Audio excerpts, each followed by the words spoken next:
Okay. Talk to me. Talk to me. Okay, ho ho ho! I'm SuperMythMan. I'm all about belief and about the things you believe and why you believe them. And so I have the power to create illusions and make people buy things, even if they don't need them. So that's my job in the world, and I work on Fifth Avenue most of the time. But I have been known to travel to France, and I'm especially good at luxury items, things you really don't need, but they show that you're better than other people. So this is what I do, and when I'm not on vacation, but I try not to take a vacation because I love my job. And being a myth maker is something indeed. I work for some religious figures and some politicians. I work for marketers, and there's a big demand for my services. So who are you? Well, I'm who you want me to be. So whatever you want, and whatever you want me to be, I'll be that for you, for a price. And I'll sell whatever you're selling, even if it's not reasonable and doesn't make any sense. So what is this super myth, this Chris myth? What is this all about? Well, you look at how the story started out. Like you know, the whole Santa story started with a guy, St. Nicholas, in Greece, in around 350 AD. He was an archbishop, and he helped 3 girls avoid a life of prostitution by throwing money in the windows. And he got this reputation as liking to give presents to kids and being a great guy. So his name changed when he moved to when the story moved to Germany and became Santa Claus. And now he's been picked up since the great author Charles Dickens wrote the book on Scrooge.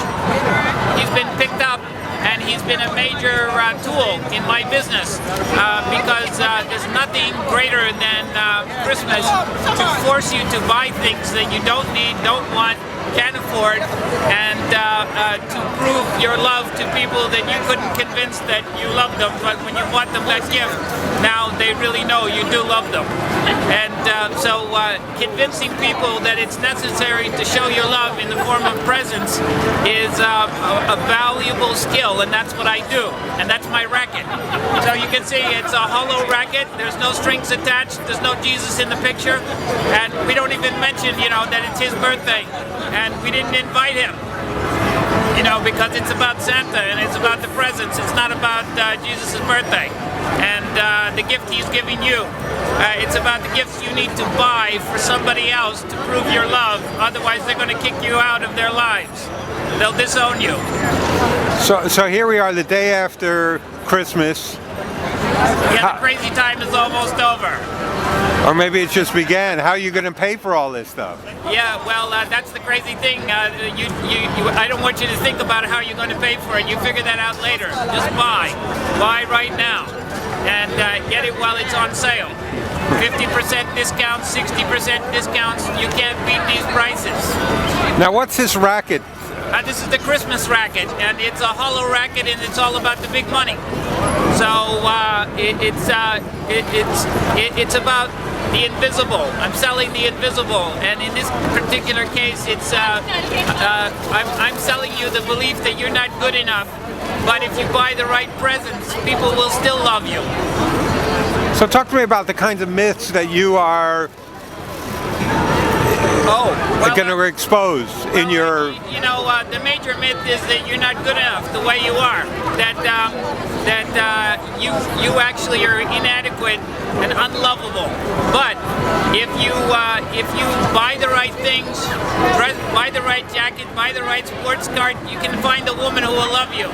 And you can have kids, and then those kids will love you if you buy them the right presents. But they won't love you if you're a loser and you're no good and you can't buy presents and you don't have the money. Then you'll never find love in your life, and you'll be lost forever in a black hole, an abyss, and you'll never get out. So,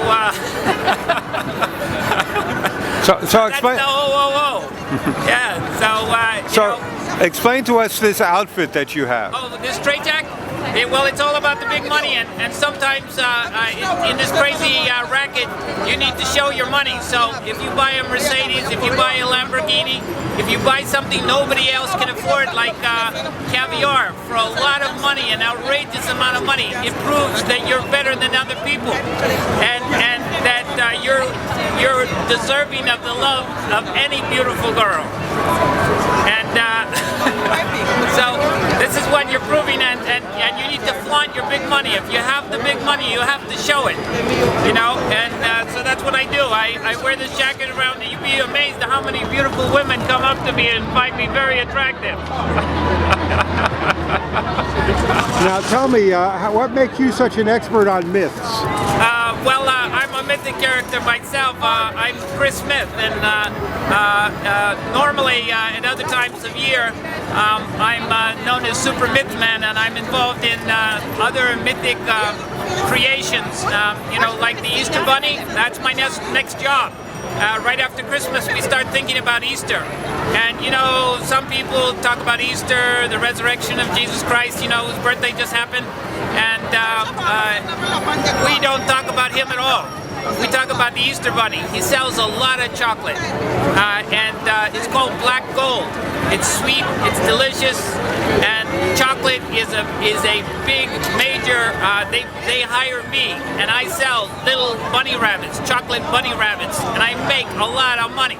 So that time of year, I dress up in a bunny outfit, and it's still a racket, so I still got the racket.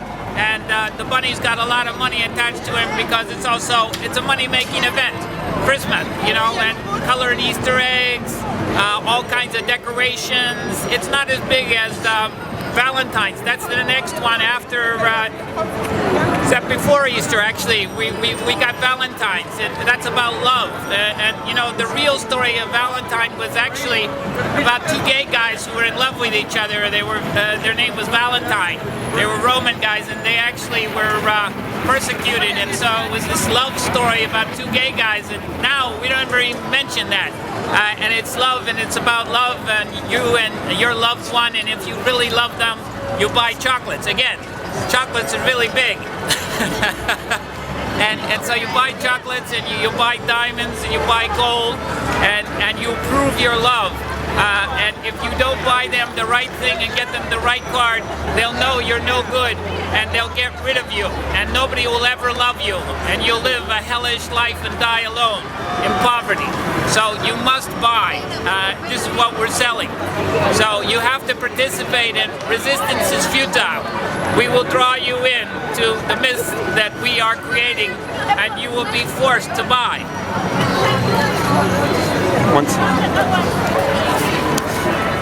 So let's see, after, you know, first we do Valentine's Day, then we do Easter, and then,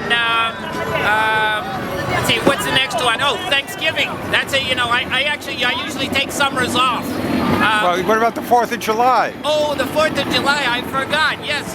There we sell flags and beer and hot dogs and hamburgers, and the celebration of independence and of freedom, and of all the things that make our nation the greatest nation on the earth.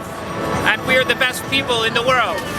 And so this is another myth. It's not really true, but we talk about it all the time, and don't forget, God bless America. So we always say that, and we wrap ourselves in the flag, and so we're selling nationalism as a mythology, and the myth that Americans are somehow better people, and God loves us more than other people. And we deserve it because we're worth it. So we can be 5% of the world's resource, 5% of the world's population, and we deserve the 25% of the world's energy resources that we use. We deserve our bigger cars and our bigger houses and our bigger carbon footprint. And you listen to Rush Limbaugh. He's the only man in America who's telling the straight story. And thank God he makes $33 million a year, because he's worth it and he deserves it. And I love Rush Limbaugh, and he's a man after my own heart. Now, is this a mythology are you leading us on? Well, Some people would say that I'm not being sincere in my love for Rush, and but those people they just think I'm just talking like this. Maybe I'm making fun of Rush, and I resent that accusation. I really do love him. And who are you anyway, dressed up like Santa Claus? Well, I may look like in Santa Claus. I may look a little crazy in this straitjacket, but it's a financial straitjacket, and I'm part of the 99% of America who is in a financial straitjacket right now. I'm not part of the 1%. And it's very difficult for me to operate at Christmas time and at Valentine's and at Thanksgiving, even to buy the turkey and all the fixings, all of these vacations and things I can't really afford. So it's a financial straitjacket, and I'm kind of tied up, and it's also a racket that's all about the big money. So this outfit I have on symbolizes the racket that Christmas has become, and it's a hollow racket. You notice right here is no strings attached, and there's no Jesus in the picture. It's like a tennis game. If you had Santa on one side of the net and you had Jesus on the other side of the net, who would win the game? Jesus is like the all-powerful Son of God, and Santa, you know, is a mythic creature, and you would think that Jesus could beat him. But so far, it's you know, Jesus is love. That's nothing in tennis terms. When you say love, that means zero. So Jesus is love, and Santa is winning the game, and he's beating him really badly. Are you saying that Santa has more money than Jesus? Santa makes more money than Jesus ever did. I'll have to check the Forbes to Yeah, see. you look at the Forbes 500 and you won't even see Jesus' name there. But Santa, I'm sure, is up in that number. So now who are you? What do they call you? Oh, I'm ChrisMyth. ChrisMyth. That's Chris, M-Y-T-H. So this is Christmas time, and this is the racket I do at Christmas time. But otherwise, I'm known as SuperMythMan. And SuperMythMan works all the time, and I'm always out there, and I've always got a myth that I'm selling. And I think that if you're really good at selling myths, you can sell people the most unbelievable stories, but you just have to tell it the right way. That's my experience, and that's what I get the big money for. You think I don't make money? Look at the money on my jacket. That's just a small sample of the money I make.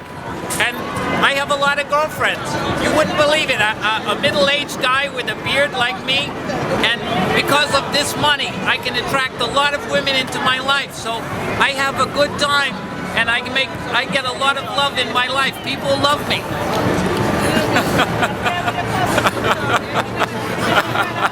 At least somebody loves you. Now, why?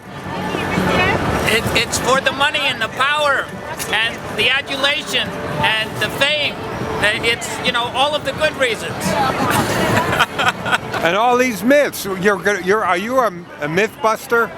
Well, I don't bust myths. I'm not an iconoclast, and I don't really like iconoclasts because they destroy myths. So if you see any serious iconoclasts, that's what this. I use this as a weapon sometime. If I see an iconoclast and he's coming to bust one of my myths, I have to attack him and destroy him.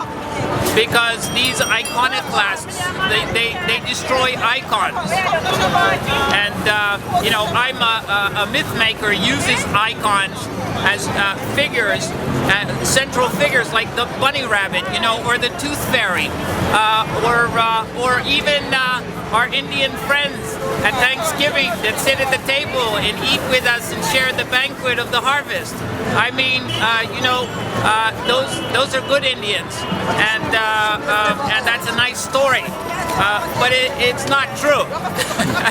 But you know, we don't tell people that. We just tell the story like it's true, and they believe us. So why should people believe you, Mr. SuperMythMan? Well, I'm just telling you the truth. You asked me about my business. I make myths, and those are things that are not necessarily true. As a matter of fact, usually they're not. But they're based on some kind of substance, like the story of Thanksgiving. We did come over here. There were a lot of Indians over here. Some of them we made friends with and invited to dinner, but most of the other ones we actually killed. We ran them off. We gave them smallpox blankets that wiped out their whole villages. We enslaved them in some cases and used them, like Christopher Columbus when he landed in Puerto Rico. He killed all of the indigenous people, the Taino Indians, in a fairly miserable way. In less than 50 years, he wiped out the entire population, and then we needed tougher people to work the plantations, so we brought in black slaves from Africa. And we made them work really hard, and they were really tough, and they were hard to kill. So, you know, they were useful to us, and we made a lot of money, and we built beautiful houses in Europe and mansions in universities, and we moved ahead and we became better people in the world. And that's why we're able to dominate the world. And the Northern Hemisphere is still the dominant force even in the pre-colonial period.